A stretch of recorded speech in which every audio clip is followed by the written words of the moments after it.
Pagá todos tus impuestos y servicios en Provincianet Pagos Online de la manera más simple y participá todos los meses por importantes descuentos en tus próximos pagos. Ingresá a provincianet.com.ar/online. Pagá con tarjeta de débito de cualquier banco, sin coordenadas bancarias, clave home banking ni token. Sin vueltas, rápido y seguro. Provincianet Pagos, una empresa del Grupo Provincia. Zayat, Ibáñez, Tonietti, Truco Gallo. Hola, sean bienvenidos a Truco Gallo, el podcast sobre actualidad política y económica de Argentina. Este es el episodio número 185 de la tercera temporada. Mi nombre es Daniel Tonietti y me acompaña Alfredo Cuchu Zayat. Cuchu, ¿cómo estamos? Buenas. Bien, muy bien. Buen día, buenas tardes, buenas noches para todas y todos. Se completa el equipo con Pablo Totó Ibáñez. ¿Cómo le va, Totó? ¿Cómo andan, señores? Buena semana para todos y todas. Bien. Mucho sentido de la oportunidad ha tenido el episodio anterior de Truco Gallo, el 184, cuando nosotros nos indagábamos, nos preguntábamos, intentábamos con los elementos que teníamos, que podían ser muchos o pocos, reflexionar sobre el rol de Cristina y qué está pensando Cristina, qué estaba pensando Cristina con respecto a la posición del gobierno en general, el resultado de las elecciones en particular, y en particular también con la negociación del Fondo Monetario Internacional, y reflexionábamos si había servido o no aquella carta pospaso y demás. Bueno, pareciera ser que estábamos de alguna manera con la brújula bien orientada, porque inmediatamente Cristina hizo una nueva presentación pública a través de esta modalidad media decimonónica o media del siglo pasado, que son las cartas, que es una novedad, ¿no? Claramente, las cartas. Es más, no estaban las cartas de Perón o las cintas magnetofónicas de Perón, ahora están las cartas de Cristina, donde se manifestó puntualmente sobre el que es para mí, y yo creo que los que estamos haciendo este podcast coincidimos, es el punto central, casi diríamos, de la gestión de Alberto Fernández, que es cómo resuelve el mega endeudamiento que le dejó Mauricio Macri con el Fondo Monetario Internacional. La interpretación de la carta de Cristina, el gobierno interpreta que le da centralidad a Alberto, que refuerza la posición de Alberto. Otros interpretan que le marca la cancha a Alberto, que le dice a Alberto o al oficialismo o a parte del gobierno o a los que llevan adelante la negociación, diciéndole el ajuste, si es que quieren llevar adelante el ajuste, no lo hagan con mis votos, o les advierto lo que puede llegar a pasar. Bueno, es bastante duro, hay un párrafo que es muy duro porque dice que se podría llegar a estar ante el cepo más grande de la historia argentina contemporánea con respecto a la idea del crecimiento, y pone inclusión social con mayúscula, y después pone a Alberto frente a Alberto, ¿no? Porque Alberto Fernández, el 9 de julio del año anterior, había generado también otra reacción de Cristina y una réplica de Cristina, bueno, entre otras cosas, haciendo pública la mención de una nota tuya, Alfredo. En este año Alberto hace menciones también a que él no iba a ceder ni al Fondo Monetario ni a los laboratorios, en lo que parecía también una respuesta anterior a una manifestación pública de Máximo Kirchner en la Cámara de Diputados. Bueno, dicho todo esto, pareciera ser que entramos, entre otras cosas por las dificultades financieras que tiene el gobierno, se entra en el tramo final de la negociación con el Fondo Monetario Internacional, Alfredo. Antes de avanzar sobre esta negociación, tengo una pregunta, Dani. ¿Vos pensás que Cristina escuchó Truco Gallo y entonces no lo escribió la carta? No lo descarta. Te lo voy a decir en términos kirchneristas. No tengo pruebas, tampoco tengo dudas. Bueno, simplemente lo dejamos así planteado. Bueno, una misión. Perdón. Sí, decime. si la carta tiene múltiples interpretaciones, Claro, ¿por qué no puede leyó tener también esto? escuchó un truco gallo y pidió que hagan otro truco gallo para que interpreten la carta. Claro, ¿por qué no? ¿Por qué no? Bueno, vamos a lo nuestro. Funcionarios del Ministerio de Economía y del Banco Central van a viajar el sábado rumbo a Washington para reunirse con directivos del FMI, con el objetivo de avanzar en las negociaciones de la reestructuración de la deuda o en todo caso de las negociaciones. ¿Pueden grabar esto? Es lo que acabo de decir, porque después de que se firme el acuerdo, yo creo que cada 3 meses, ojalá sea cada 6 meses, se va a repetir esto a lo largo de varios años.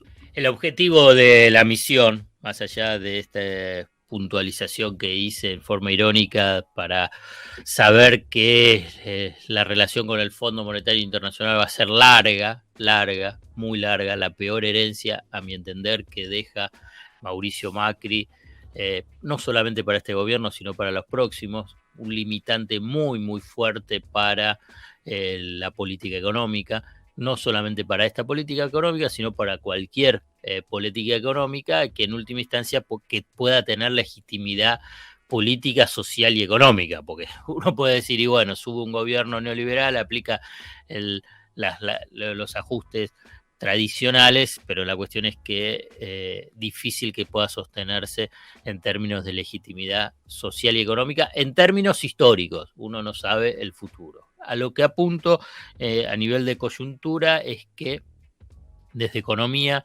informaron que el objetivo de esta misión es continuar a avanzar en los entendimientos técnicos, y subrayo la palabra técnico porque después voy a hacer algún comentario vinculado con lo que son los entendimientos políticos para llegar precisamente a una negociación y un acuerdo con el Fondo Monetario Internacional para definir un programa textual de economía que dice que permita refinanciar el préstamo tomado en el año 2018, que fue por un total de 57.000 millones de dólares, de los cuales se desembolsaron 44.000 millones de dólares. Estos entendimientos técnicos significan todas las proyecciones macroeconómicas. Por eso, si se cumple el cronograma que en su momento, después de las elecciones, presentó el presidente Alberto Fernández, que su ministro de Economía iba a ofrecer al debate en el Congreso los lineamientos macroeconómicos para los próximos años. Digamos, lo que son el sendero fiscal, el monetario, el de las reservas, el de la inflación, el del crecimiento, el del tipo de cambio, el de la balanza comercial. Bueno, todos esos numeritos quiero pensar, y más bien estoy casi convencido, que ya están hablados con el cuerpo técnico del Fondo Monetario Internacional encargado del caso argentino. Cuando subrayaba el tema técnico, es que lo que hay que saber es que todos los acuerdos que el Fondo Monetario Internacional firmó a Argentina, y vamos a hacer un corte histórico desde mediados de la década del 80 hasta ahora, finalmente tienen el sello político, por la aprobación o por la caída de un acuerdo. Cuando hablo de caídas, yo simplemente te hago la referencia. El empujón, digamos, se estaba cayendo el gobierno de la Rúa. El último empujón fue cuando el Fondo Monetario Internacional, en ese diciembre del 2001, que se está cumpliendo ahora 20 años, decidió no hacer el desembolso previsto del acuerdo que había definido antes. ¿Se acuerdan cuando hablaban del blindaje y el megacanje? Bueno, dentro del blindaje estaba el crédito del fondo. El fondo, en ese diciembre del 2001, dice, no va a haber ese desembolso previsto. Bueno, ahí lo termina de empujar el gobierno de la Rúa, como a la vez le entrega la mano para tratar de salvarlo del abismo al gobierno de Macri para que pueda terminar la segunda parte de su mandato, porque en marzo del 2018 le cerraron el grifo de dólares al gobierno de Mauricio Macri, lo que se denomina el mercado financiero internacional. Y ahí es donde Donald Trump, y ahí viene el componente político, salva al gobierno de Macri con un crédito totalmente insólito, fuera de registro, que tanto en magnitud dado por el fondo como recibido por un país no hay antecedentes. Bueno, en esta instancia también va a haber una definición política que es de Estados Unidos, porque Estados Unidos es el dueño del Fondo Monetario Internacional, es todas las potencias, pero dentro de las potencias la dominante es Estados Unidos dentro de la distribución de poder del fondo. También va a ser una definición política si se eliminan la sobretasa de interés o se baja la sobretasa de interés en vez del 4%, que sea el 2% en lugar del 1%, que es la tasa tradicional que tiene el Fondo Monetario Internacional para sus créditos, del mismo modo de las pautas macroeconómicas para los próximos años, que están muy ligadas a, si querés, a 2, 3, 4 variables claves. Una es acumulación de reservas. Segundo, el sendero fiscal, el tipo de cambio y vinculado con el tema del tipo de cambio, cuál es el nivel de crecimiento económico previsto. Cada una de estas variables que yo las mencioné, para resumirlo, ¿saben a qué apunta? ¿Cuál es el objetivo principal de cuál pueden ser esas proyecciones y la tensión que pueda haber entre Argentina y el Fondo Monetario Internacional? Es ¿cuál es el excedente que queda para acumular reservas para garantizar el pago de deuda, tanto para el fondo como para el sector privado, a los bonistas privados, locales y extranjeros? ¿Esto es nuevo? No, esto es lo que históricamente siempre busca el Fondo Monetario Internacional. Es el auditor de los acreedores, antes, ahora y después. Esto es lo que se tiene que saber cuando se empieza después a analizar cada una de las variables. Entonces uno dice, pero ¿qué tiene que ver crecimiento económico, digamos, para la economía argentina? Porque te mencioné tipo de cambio, te mencioné el tema de reserva. Entonces, el crecimiento económico tiene que ver porque el Fondo Monetario, entendiendo la lógica de funcionamiento, la dinámica de funcionamiento de la economía argentina, si hay un crecimiento muy elevado, vamos a llamar por encima del 4%, ¿qué es lo que sucede? Ese crecimiento, por cómo es la estructura productiva de Argentina, demanda más dólares vinculados con la importación. Y si demanda más dólares por el tema de las importaciones, ¿qué hay? Hay menos acumulación de reservas y por consiguiente también hay menos disponibilidad de dólares para futuros pagos de deuda.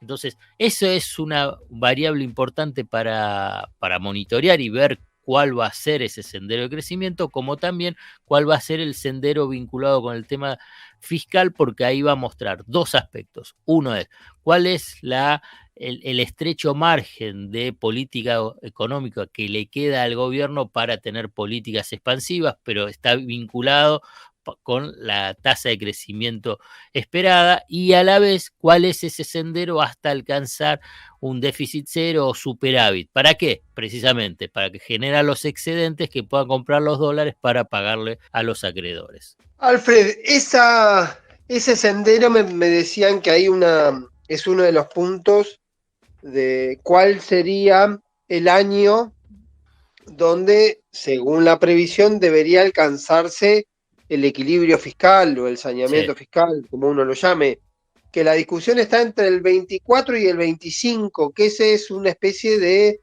número que está en discusión, con la escalerita en todo caso para ir reduciendo déficit año a año. ¿Vos tenés alguna mirada al particular? Acá hay una cuestión que es un tema conceptual y hasta ideológico vinculado con la economía, es cómo se alcanzan los equilibrios económicos, y en este caso equilibrio fiscal. Si es reduciendo el gasto o decir no, es con más gasto para impulsar el crecimiento, y con más crecimiento tenés más recursos por vía de impuestos, y por consiguiente es que se equilibran las cuentas por crecimiento, no se equilibran las cuentas por ajuste, ¿no? Esa es una tensión que en la economía argentina se vincula mucho que cuál va a ser tu sendero de crecimiento. No sé si puedo tratar de que puedan entender cómo es esa dinámica, porque entonces si vos tenés mucho crecimiento, bueno, te resulta más fácil llegar a ese equilibrio fiscal. Ahora bien, pero si tenés mucho crecimiento, te demandan muchos dólares. ¿Por qué? Claro. Porque la estructura productiva argentina, como es desarticulado su entramado productivo, entonces tenés que importar insumos Sí, y crecer bienes requiere dólares. Claro, entonces ¿cómo haces? ¿Cómo llegás, digamos, cómo compatibilizás esos intereses? O mejor dicho, esos objetivos. Bueno, estás en un muy estrecho desfiladero de política económica. ¿Cómo lo definís? ¿No? Porque bueno, decís, bueno, la verdad, sí. A ver, vamos a decirlo en términos sencillos. No, crecé lo máximo que puedas. Porque si creces lo máximo que puedas, ¿cómo es la dinámica? Te genera más empleo, si te genera más empleo, bajás la tasa de desocupación, si bajás la tasa de ocupación tenés mejores márgenes de negociaciones por parte de los sindicatos, y que después derrama en el empleo informal para mejorar los salarios por encima de la inflación. Si eso sucede, también te baja los niveles de pobreza y los niveles de indigencia, y mejora la calidad de vida de la mayoría de la población. Pero a la vez te dicen, bueno, está bien, vos haces ese sendero y rápidamente chocas con que te quedas sin dólares. Y entonces entras en una crisis. Y a la vez, eso lo que te genera es que si tenés menos dólares, porque son más dólares vinculados por las importaciones para el crecimiento, tenés menos dólares para pagar la deuda. Bueno, es esos objetivos contrapuestos que se dan en la definición política económica, que bueno, vamos a ver cómo lo resuelve el gobierno de Alberto. Ahí hay como un título general que suele ser crecer para pagar, ¿sí? Que es un concepto que creo que más o menos es el que sintetizás, que es mucho más complejo que esa línea, digamos, de crecer para pagar. Y después, digo, aparece otra cosa, digamos, en el otro lado de la trinchera, que es el acuerdo, y ya se está escuchando, y yo creo que se va a volver a escuchar el día que se anuncie el acuerdo y que se firme y qué sé yo, hasta me voy anticipando el que puede ser el discurso de la oposición de decir cuándo lo van a incumplir. Y ahí hay una pregunta, digamos, más allá de se va a incumplir, de la postura política. Pero se va a incumplir, digamos, los acuerdos con el fondo en la Argentina y con la dinámica de la Argentina están destinados a incumplirse. Y además, un aspecto también, digamos, todo acuerdo con el Fondo Monetario es malo, digamos, Sí, claro. también hay que, bueno, tiene que lograr el menos malo, y el menos malo que le dé margen para tener viabilidad política a la coalición de gobierno. La verdad que del mismo modo que es una definición política, el acuerdo que cuando lo define Estados Unidos, también tiene que ser una definición política vinculada a el propio gobierno. La verdad, digamos, pensar que, digamos, esta cuestión que acá lo mencioné en varias oportunidades, el tema de la institucionalidad, ¿no? Que es una marca registrada de decisiones políticas por parte de Cristina Fernández de Kirchner a lo largo de su primer y segundo mandato, y también cuando habla en lo que es en este gobierno, como a la vez pensar, como dice Martín Guzmán, digamos, bueno, tenés que tener un acuerdo donde sea sustentable en el tiempo, y bueno, con las dinámicas que hay en la economía mundial, con la dinámica cambiante, ¿no? Que hay en la economía mundial, dinámica cambiante que hay a nivel local, y la crisis y la situación crítica que vive la Argentina, bueno, pensar que esto va a ser un acuerdo inamovible y que va a ser cumplido al pie de la letra, bueno, la verdad que es desconocer todas estas características de la coyuntura que te condicionan muchísimo. Lo que es importante, para mí, en última instancia, es, digamos, sacarse encima esa incertidumbre de un acuerdo que más allá de que es malísimo, que va a ser, digamos, de estar en vínculo con el Fondo Monetario Internacional, es lo que hay. Y a la vez es patear para adelante los pagos que tenés que hacerle con el fondo. Y entonces ahí es donde te da margen económico y financiero, pero fundamentalmente te da margen político. Muy bien. Cuando uno ve los pagos del 2020, del 2022, no tiene más que espantarse, digamos. Casi 20.000 millones es totalmente. Hay una cuestión que me gustaría intervenir, ¿no? Con la expresión es lo que hay que plantea Alfredo, y el fondo está claro que viene con su programa. El fondo, como bien lo dijo Alfredo, es el auditor de los acreedores, tiene una finalidad de carácter político, digamos, es una herramienta de geopolítica por parte de Estados Unidos y los de países. Sometimiento. Sí, bueno, vos utilizás yo soy un poco más laxo, si se quiere, una herramienta de geopolítica que se puede utilizar en un sentido u en otro, como bien vos relataste, cuando el board del Fondo Monetario Internacional de modo unánime apoyó a Macri. Yo no comparto la tesis de que fue casi una ayuda, un préstamo personal de Trump a Macri. Yo creo que fue Angela Merkel. No, sí, pero Dani, lo decidió Trump, él los apretó a todos los europeos, a los socios europeos, que claro, sí, que es verdad, lo aprobaron, todos levantaron la mano, pero porque todos están subordinados a Estados Unidos. No niego la gravitación de los Estados Unidos en la decisión, que es absoluta. Lo que pasa es que no lo hizo solo Estados Unidos. Es lo que yo interpreto como porque detrás de eso se construye la narrativa de el loquito Trump, prestándole a Macri, que yo no comparto. Para mí eran las economías occidentales del hemisferio norte apoyando a un gobierno que le resultaba afín, como el gobierno de Macri, dándole un salvataje en lo que fue interpretado hasta públicamente como casi como un aporte de campaña. Dicho también en el momento que se otorgó. Pero digo, el acuerdo con el fondo, que vos mismo lo describís como inviable, impagable, que se va a reformular y demás, contempla cosas que, más allá de que puedan estar bien o mal moralmente, o bien, quizás sean inviables en términos políticos. Digo, la Argentina tiene una brecha cambiaria de 100 pesos a 200 pesos. Sí, 100%. Por eso, una brecha cambiaria que y el Fondo Monetario prefiere un mercado único de cambios, ¿no? Lo cual implicaría, lo que subyace a eso es una devaluación. La devaluación es, bueno. Hay que ver, digamos. Bueno, hay que ver, tenemos dudas. No, pero te lo cuento porque está, digamos, lo de la brecha es, no quiere la brecha, pero la verdad nadie quiere la brecha. El tema es cómo achicar la brecha. Entonces la forma uno que puede decir igual la fácil es decir, bueno, hago la devaluación y se achica la brecha. La cuestión es que la verdad que con la devaluación no achicas la brecha. No se achica la brecha. La podés llegar a trasladar la brecha. Claro, exacto. Entonces, más que achicarla, la trasladás. Claro, vos incrementás la nominalidad, lo que sea. Digamos, si vos, por ejemplo, agarrás y decís, el oficial pasa de 100 a 200, entonces vos decís, bueno, achiqué la brecha. Bueno, el paralelo se va de 200 a 400. Exactamente. Entonces lo explicó muy bien Emanuel Álvarez Agis en el Daily Podcast que estás haciendo. Más o menos contó casualmente ese ejemplo. Bueno, a ver, mercado único de cambio. Está claro lo que pide el fondo y bueno, no sabemos lo que puede pasar, pero probablemente la consecuencia de eso sea una devaluación. Una devaluación con una inflación del 50 y pico %, como mínimo, tenemos que esperar que el año que viene vamos a tener una inflación mayor a la de este año. Mayor de 50 y pico, rondando los 70, 80. Ya estamos hablando de una situación de inestabilidad política, donde hay un debate sobre el precio de los alimentos y demás. Bueno, dejemos mercado único de cambio, reclamo del fondo. Vamos al tema del déficit, tarifas. Bueno, pero pará. Sí, ese es el reclamo del fondo. Y no se... Uno lo reclamo. Uno. Y no se aplica, cosa que no se va a aplicar. Yo, por lo que tengo entendido, no se va a aplicar inmediatamente y el Fondo Monetario Internacional va a aceptar... Inmediatamente acabas de decir.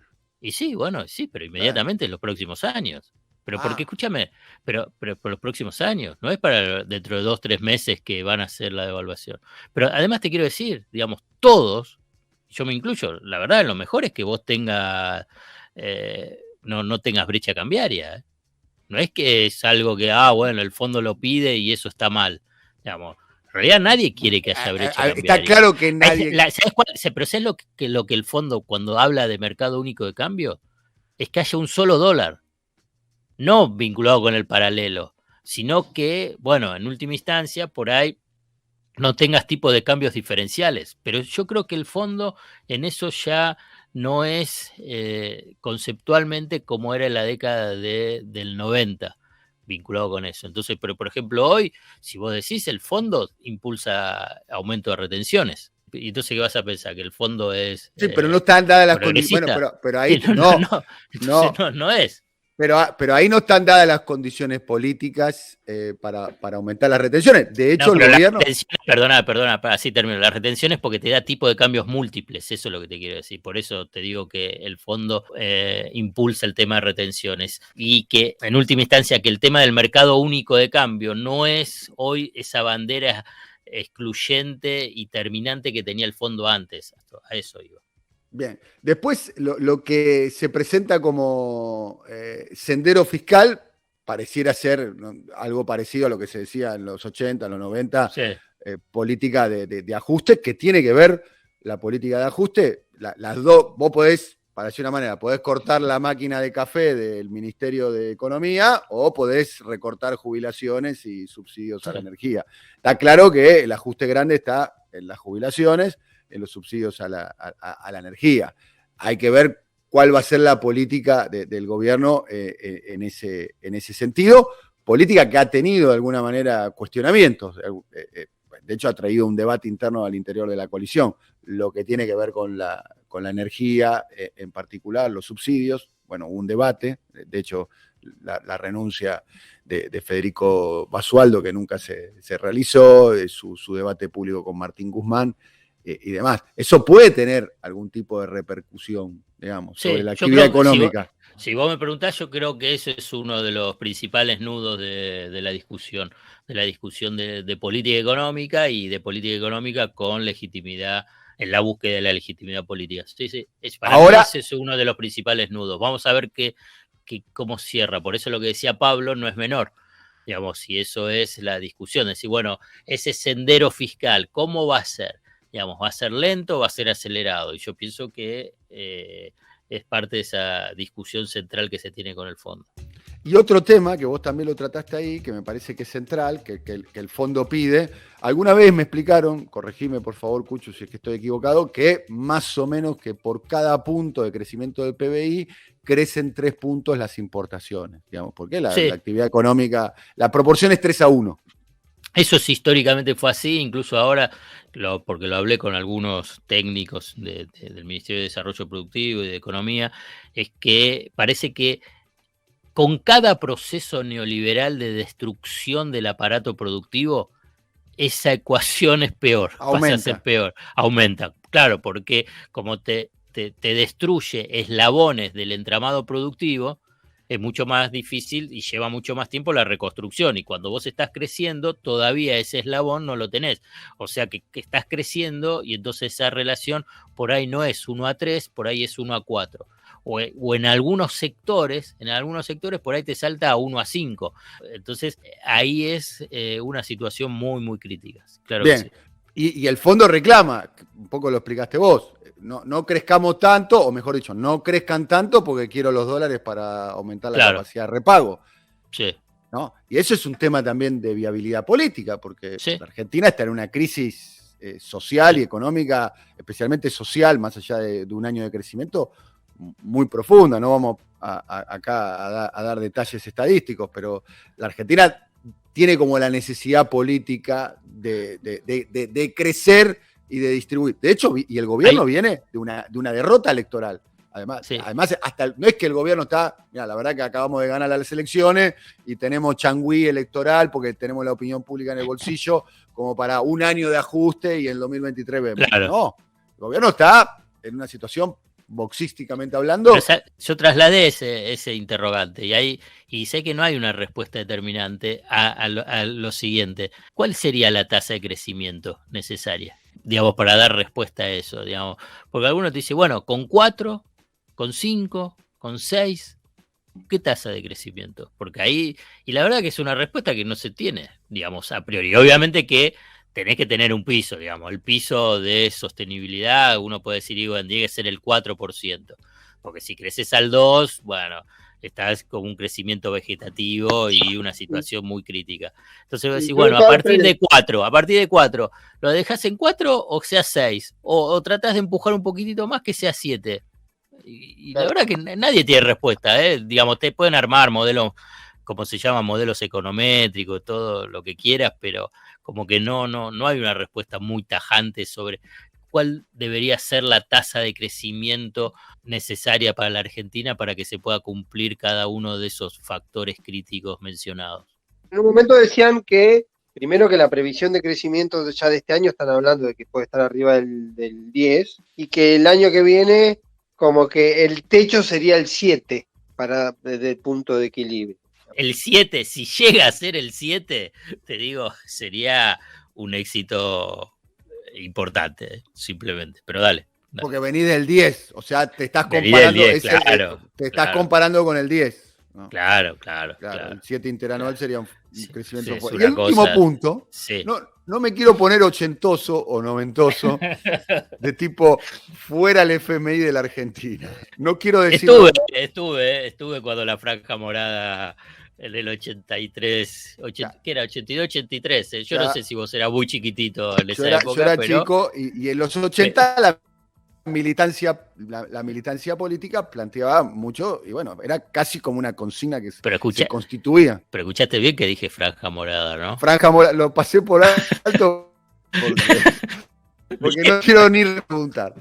No, yo no estaba en una franja morada. Yo no estaba en franja morada. Yo estaba en una agrupación independiente de izquierda. No, que lo convocó Franja Morada. Franja Morada, eso es lo que quiero decir. Digamos, pasó mucho tiempo, pero lo convocó Franja Morada, que era la agrupación estudiantil del radicalismo. Pero bueno, otra época, otra historia. Estaban los radicales que no bajaban la bandera, recuerdo de Hernán Lombardi y demás.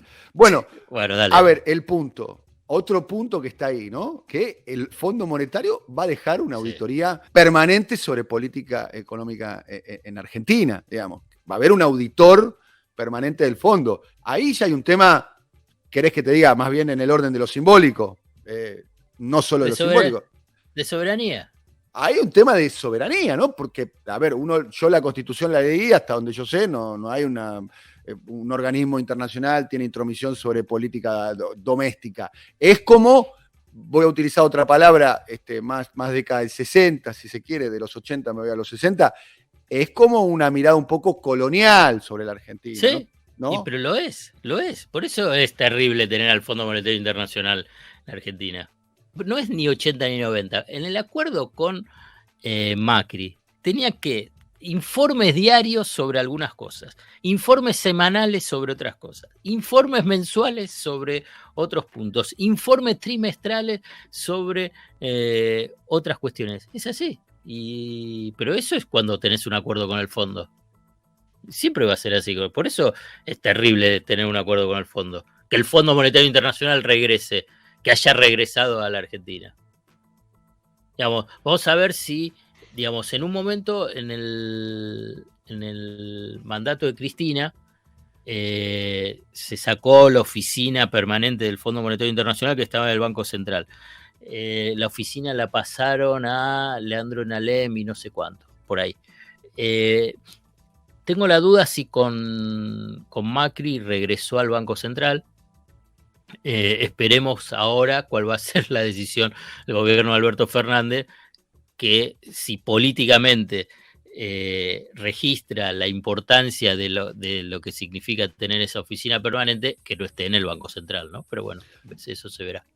Pablo, ¿qué viabilidad hay de que el acuerdo con el fondo tenga el apoyo de la oposición en el Parlamento? Porque una de las condiciones es que pase por la legislatura.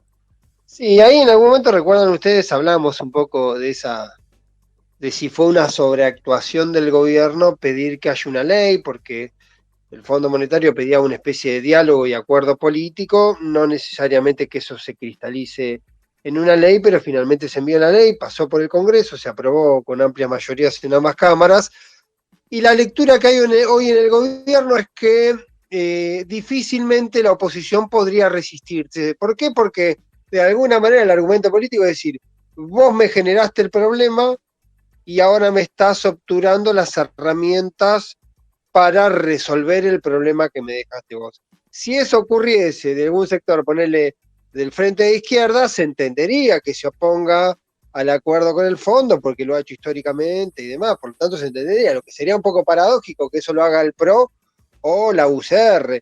Por lo tanto, el gobierno está entendiendo que la discusión en realidad va a pasar por otro lado. Posiblemente se instale más en torno al presupuesto, que se va a empezar a discutir en estos días a lo largo de diciembre, porque además el presupuesto puede ser como una de las bases del plan plurianual, que a su vez el plan plurianual va a tener un acuerdo general o acordado general con el tema del acuerdo por el fondo. Entonces puede ser que la discusión con la oposición vaya más a cuestiones puntuales del presupuesto que al marco general. La oposición siempre tendrá la herramienta para decir, esto lo resolvió el gobierno, nosotros no nos sentamos a la mesa de negociación, validamos o damos el número para que sesionen y lo vote solo el oficialismo. También puede ocurrir eso, es una herramienta legislativa, que den quórum para que se trate y que no lo acompañen, o que haya una especie de acompañamiento diciendo sí, es un apoyo crítico, esto depende del gobierno, no le vamos a poner limitaciones para esta ley. Lo que sí posiblemente sea más interesante es cuál va a ser la propia reacción dentro del Frente de Todos. Por ahí anda Garay. Claro, digo, lo repitió hoy Alfredo diciendo esta historia de que no hay acuerdo posible. Entonces, también posiblemente en el Frente de Todos, habrá que ver algunas conductas particulares, pero en el Frente de Todos haya también una especie de se hizo lo que se pudo hacer, esto es lo que no teníamos, este problema heredado, y hacemos lo que dentro de las posibilidades podemos hacer. Y ahí tampoco creo que nadie haya festejado, no haya ningún aplauso una vez que se apruebe ese tema. Es el mejor, peor acuerdo. Eso claro. Es lo que para la oposición es todo ganancia. Ellos contraen la deuda y el actual oficialismo paga el costo político de pagarla. La verdad que es el mejor de los mundos para el macrismo. Por eso hay dos líneas ahí. Y hoy le preguntaba a Alfredo qué punta tenía sobre el sendero fiscal. Porque puede haber que algunos sectores, algunos economistas, algunos sectores de la oposición, el propio Mauricio Macri diciendo que hay que honrar las deudas, que son un poco paradójicos, están pidiendo que el sendero fiscal sea más corto, de alguna manera, para decir, que el costo de un sendero fiscal que pueda significar sin o con comillas ajuste, lo empiece a pagar cuanto antes el gobierno, para que parte de ese costo, si nos toca hacer gobierno en el 2023, ya lo haya pagado el gobierno del Frente de Todos. Voy a especular, la oposición no va a acompañar. ¿Cuál va a ser el beneficio de acompañar? Por eso, ahí rescatar. Porque no puede. Dani, pero Pablo y Dani, rescate la carta de Cristina. La carta de Cristina está diciendo: ustedes se tienen que hacer cargo. ¿Pero por qué? Porque sabe que no se van a hacer cargo. Pero te puedo decir algo: ese párrafo de la carta de Cristina es un perro ladrándole a la luna. Porque la oposición, ¿qué estímulo? Vamos a decirlo como dicen ahora. Bueno, pero por eso lo dijo Cristina. ¿Qué estímulo racional tiene la oposición, el macrismo, de votar un plan que pareciera ser, voy a ser muy elegante en mi palabra, pareciera ser que encierra en sí mismo un ajuste y un empeoramiento de la calidad de vida de la población? ¿Por qué van a quedar pegados con eso la oposición? ¿Cuál es el criterio? Primer punto es que lo que decíamos, también le puede dar todo el argumento al gobierno para decir: yo estoy tratando de resolver un problema que generaste vos. Yo estoy tratando de generar un problema. Es un argumento moral. Bueno, moral. Sí, eso es moral, pero la política no se maneja por lo moral. Pero es moral y es político. Bueno, está bien, ahora yo te digo lo mismo. No hay un acuerdo con el Fondo Monetario Internacional. O no lo acompañás o hay rechazo del Fondo Monetario Internacional. ¿Qué pasa con Larreta que gobierna un distrito? ¿Qué pasa con Morales? ¿Qué pasa con los mendocinos? Que un eventual no acuerdo con el Fondo Monetario Internacional es solo caro para la Argentina o también afecta a las provincias. Digamos, ¿cómo explican en todo caso los gobernadores o los jefes de gobierno de la oposición que no están acompañando un acuerdo que es macro, que afecta a todos? ¿Por qué en todo caso hasta los propios intendentes que son en un plano beneficiarios de cualquier tipo de acuerdo que se genere mediante este mecanismo. ¿Cómo lo explican eso? ¿Cuál es el planteo en todo caso para decir que es Jujuy es una entidad autónoma que si no hay acuerdo con el fondo sobrevive per se? Entonces lo mismo, corriente lo mismo. Entonces hay un planteo de ese tipo que es moral, pero hay también un planteo político. Sí. No lo sé, pero en la caída del 2001 cayó de la Rúa, no cayó ni Rodríguez Sá, ni Kirchner, ni de la Sota. Bueno, cayó Rucauf, es verdad, pero no cayó Duhalde. Sí, no, voy a volver al viejo planteo que de la Rúa cayó porque se fue, si no pasaban la fiesta y de la Rúa seguía.